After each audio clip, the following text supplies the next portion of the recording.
Hello and welcome to Adventures of Deanna. I am Deanna and this is my weight loss adventure. Me documenting losing over 100 pounds. Me documenting losing 100 pounds, listening to the podcast Losing 100 Pounds with Corinne Crabtree and following the No BS weight loss course. What a week it has been. Animal activities everywhere. Sorry. What a week it has been. So this week turned out to be a really kind of like an ideal week. Let me show you my food plan. This is my weekly plan. Whoa. Malfunctions.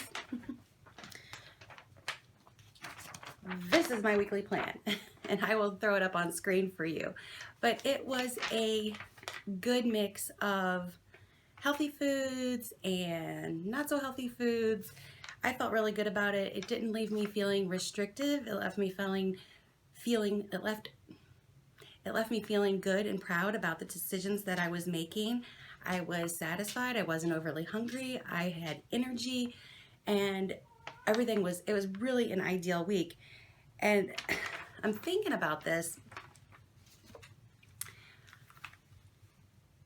I was thinking about this, and last week, if you watched the video, maybe I'll put it up in the cards, so if you haven't checked it out, you can.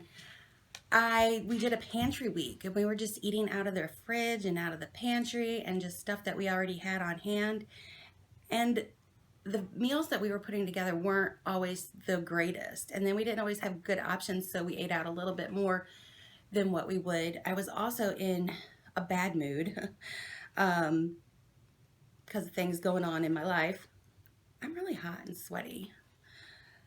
Yeah, I was in a bad mood, so my attitude wasn't in the greatest place, so I didn't have, a great loss last week, but this week was really good. And it got me thinking about the whole pantry week. Whenever I drink coffee, I like my coffee. I have 2 cups of coffee a day. That's it, just 2.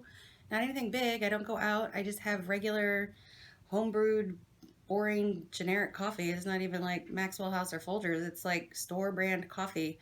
And I don't put anything exciting in it, really. But when I don't have coffee and I know that I'm getting low on coffee, I run out to the store and I get coffee. Like, that's a major priority. But running out of fruits and vegetables, like, I don't make it that same priority. And it was just a realization that I had this week that I need to have the same energy about running out of fruits and vegetables as I do about running out of coffee. Small thing. We learn so much about ourselves on these weight loss adventures. It's fun.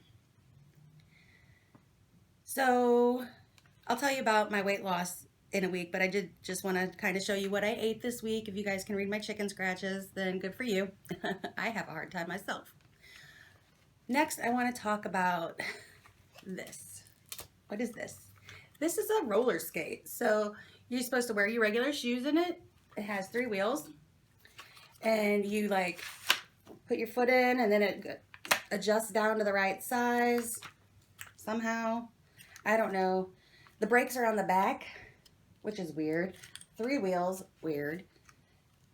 Straps on like I'm a little 2-year-old or something. Weird skates. My husband got me these for my 40th birthday, which was a few years ago. I put them on once and was like, oh no, I need traditional, regular quad skates. So a couple people that have been watching their videos here on YouTube, this one girl, just found her, I can't remember her name right now, but she's got some awesome skates and they light up, and she's learning to skate, and she's doing all these conditioning and exercises in order to get herself ready to roller skate, and it's very impressive. And then another friend of mine, she once was a roller derby girl, and I'm like so jealous. I always wanted to be a roller derby girl, but I got the list of all the equipment and then the list of how many times they have to practice and all the requirements that they have, and it was just way too much of a commitment, and I couldn't dare make that much of a commitment, so I never did that. And I haven't roller skated in years, but this got in my head, and I decided, you know what? I need to roller skate. I need to go to the roller rink. I grew up in the roller rink. Like from the time I hit middle school, I was in the roller rink twice a week, if not more, roller skating. So I wanted to feel that joy again. Got it in my head that I just had to do it. I just needed to do it. So I got online, I researched different roller rinks in the area, read the Yelp reviews to find out which one was the best one, thought about what times are the best times for an old lady like me to go roller skating, watched YouTube videos on how to roller skate because I'm pretty sure that I forgot. I was pretty sure that I forgot how to roller skate. Told my husband, hey, guess what? I'm going roller skating. He's like, well, have fun. So I, by myself, on Saturday, got up and went roller skating. I decided I needed some adventure in my life, so here I am in my car outside of the skating rink. I decided that I would try to go skating. It's been the first time in, over 20 years, and I weigh 230 pounds, so I'm old and overweight and gonna go put on skates. I hope I don't fall too hard. Wish me luck. Let's say I did not do a good job roller skating. Oh my gosh, fish out of water, fish out of water. It was funny, and then I sat down and I got my skates and putting them on, and this lady sitting next to me, she's talking to her daughter, and her daughter's like, Mommy, why won't you skate? And she's like, well, I'm old and I'm fat. And I'm just sitting there like, okay, well, I am both those things, and these skates are on my feet. So there I sat.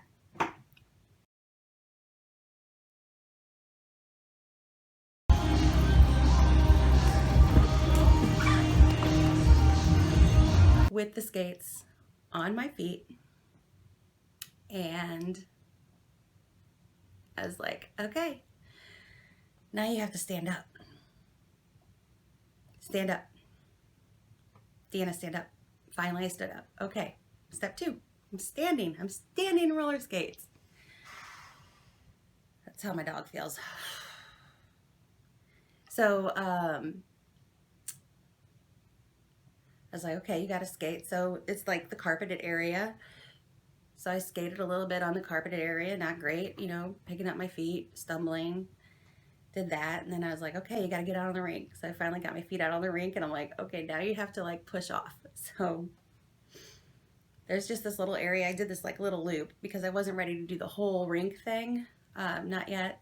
So did that, and finally got the courage up to go like around the rink, and I'm hugging the wall the whole entire time, hugging the wall. So I did that once, did that the second time. I'm like almost to the end where like the exit is, and I'm like, I got this, and then boom, out of nowhere, just fell flat. Now I had practiced falling and getting up without skates on. I had watched some videos on YouTube because that's where everybody gets their expert advice. Don't get any expert advice from me. Please don't. My advice is terrible. It's bad. But I had watched the videos on how to fall, and I fell. But I fell so fast that those videos didn't have any help to me at all because my feet just came under me. Boom, I fell. And this is what I got from it. Beautiful picture. Insert here now this lovely bruise. So got back up immediately. Like, you got to get back up. I'm like, you got to keep trying. I skated off. Whew. Had to shake off those nerves from falling. It was crazy. Shake off the nerves. And I'm like, okay, you got to go one more loop. At least one more loop. So I get back on the rink, and I'm going to do another loop. And I make it all the way around. And I'm like, okay, good. So at this point in time, forgot about it. The roller skating rink, how they like to do, oh, you got to do the hokey pokey. You got to put your right arm in, you put your right arm out, all that fun stuff. And then there's like the birthday song, and this little train comes along. I got a little video of that. I'll put that in.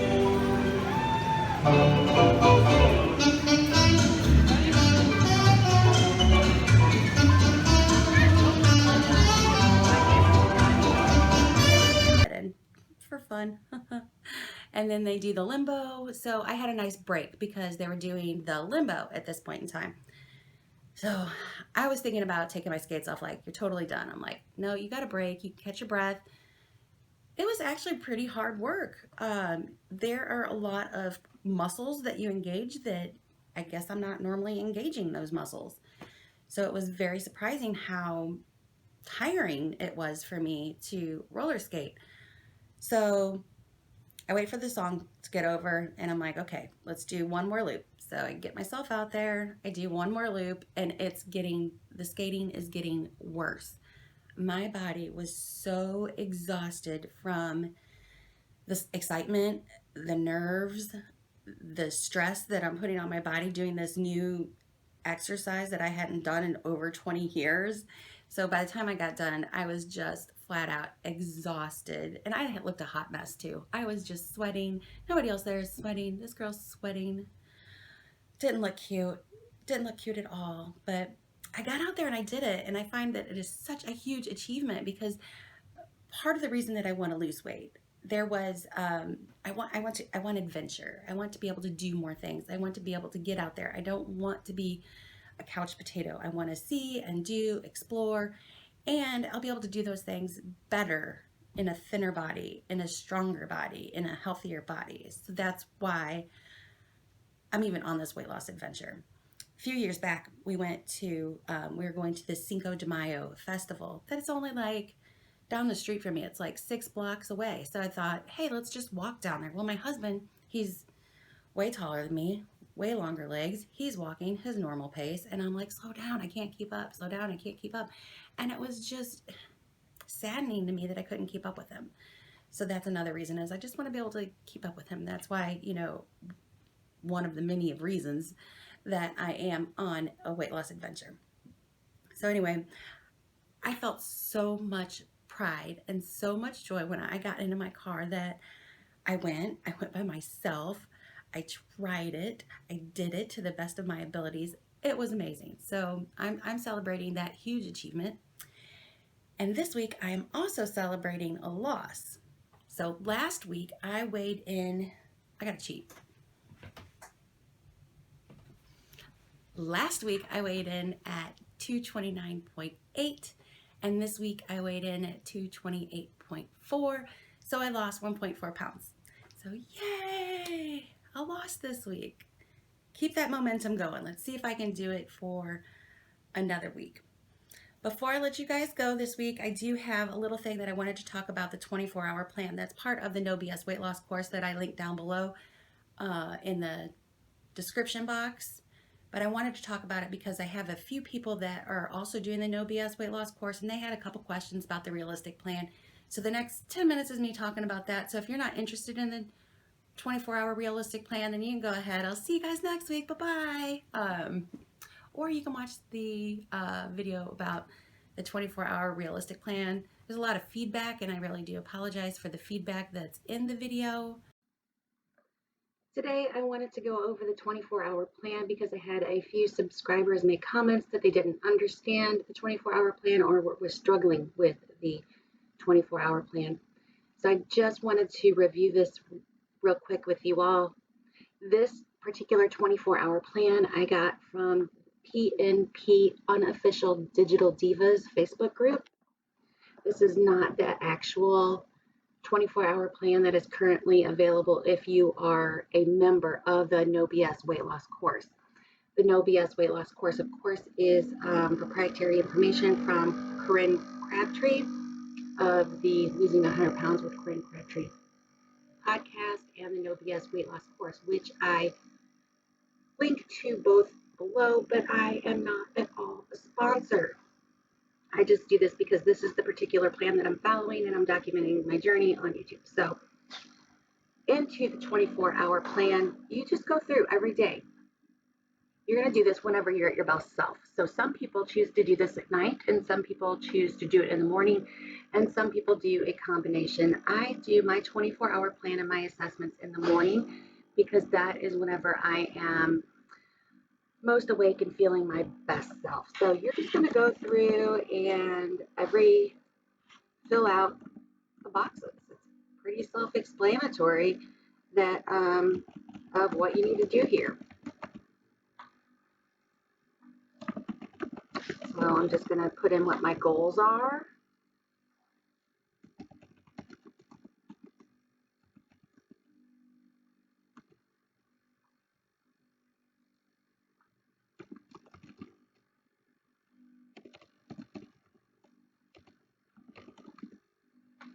Okay, so then we get down, it's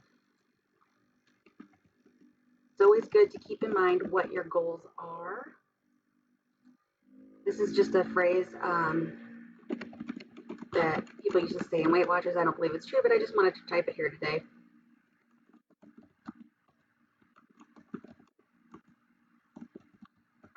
Okay, so now we're getting down to the actual 24-hour plan once we've got set our intentions for the day, what we're grateful for, what our goals are.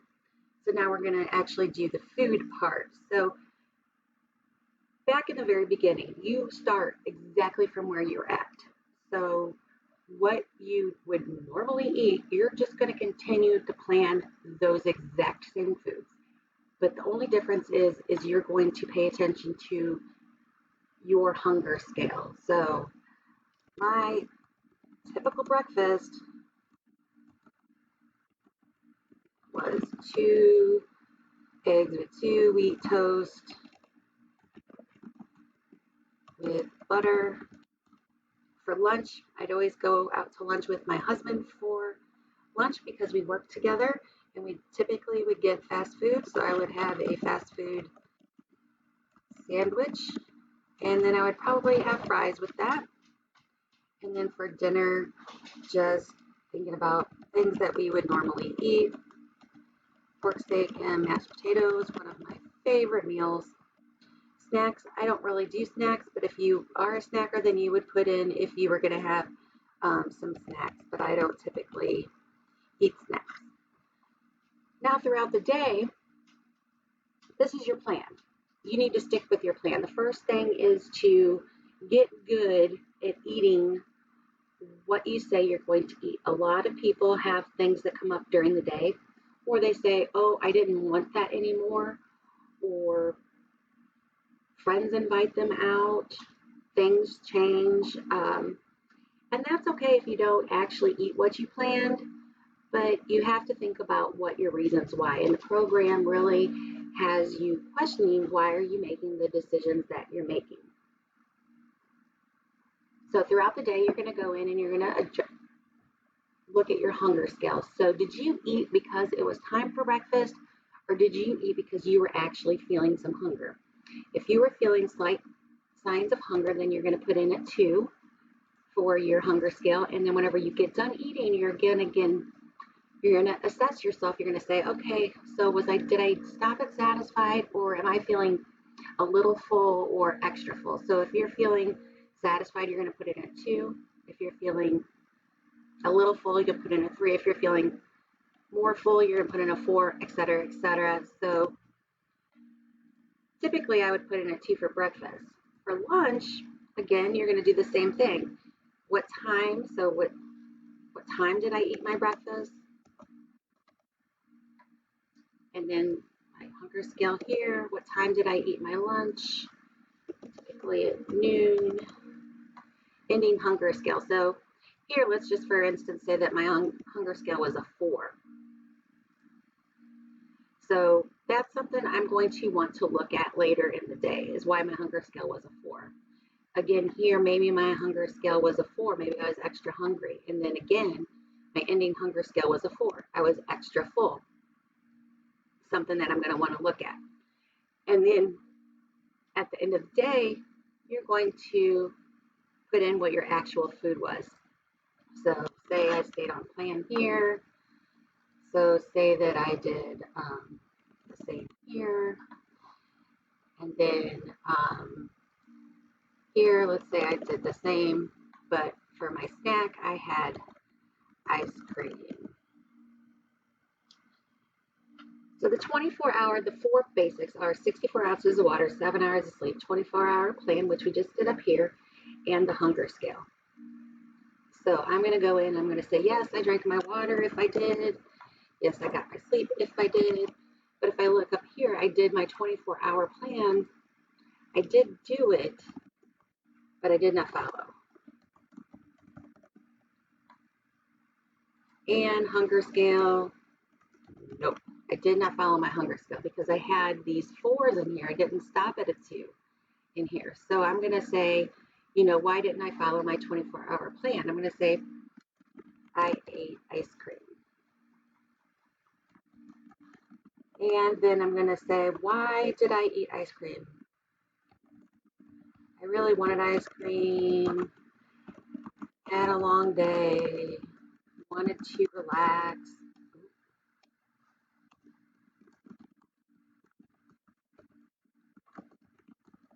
And this gives you some insight whenever the more that you write. If I just say I really wanted it, it doesn't give me more. The more you write, the more insight you're going to have into why you ate that ice cream. Like, this was to relax.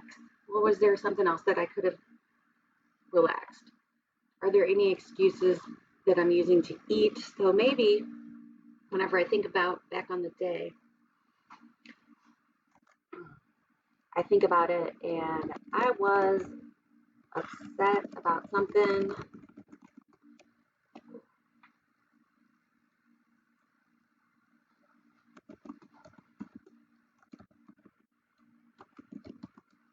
My boss said right before lunch. So I need to find out that I'm stress eating. Here I overate at my lunch, but I was doing it because of stress, because something that my boss said to me. So I need to learn how to deal with my stress in a way that doesn't get me eating. What were my hunger and satisfaction signals? What can I do to make, and 3 things that I did right today are. So, but then I want to go back to the 24-hour plan because this is how I started in the very, very beginning. Over time, you want to level up. You want to make small changes because you want this to be a 24-hour realistic, doable plan, but for weight loss. So if I look back at my data that I get from the scale, it's showing me that I'm not losing much weight with this kind of meal plan. So I know that I need to change it up a little bit, and I can see here just pretty easy that I'm eating fast food. I'm eating, not very many lean proteins. I'm eating, a lot of junk food here. So I just want to add in some healthier foods. So I want to have some berries with that instead. I want to, instead of fries, I'm going to have a cup of fruit. Instead, with my potatoes, maybe I'm going to have a green vegetable as well. So I'm going to bulk out these meals a little bit. And by doing so, whenever I am looking at my hunger scale, whenever I'm eating, I'm going to need less of, say, pork steak because I've got broccoli on my plate now. And if I eat that, then I'm going to need less. So then I'm going to have bites left over on my plate because I'm not going to be able to eat all of this food. But I'm leaving behind some bites of foods that are kind of maybe less friendly. So over time, you're going to make small adjustments to your plan until you've got a really good, healthy looking food plan. But it has to be doable. And we make small changes as we go so that it is doable and it's sustainable and it's healthy for us. So that is kind of my little overview of the 24-hour plan. I am not the creator of the 24-hour plan. I am not a coach of the 24-hour plan. This is just my take of the 24-hour plan and how I use it to help me in losing weight. I just wanted to cover it real quick because I know that there's a few questions out there regarding the 24-hour plan. If you do have additional questions, please leave me a comment below and I will do my best to address your questions. Anyway, if you are enjoying this adventure, please go ahead, like, comment, subscribe, do all of the things. And I hope you're going to be happy and healthy. As always, it's going to be an adventure. Bye.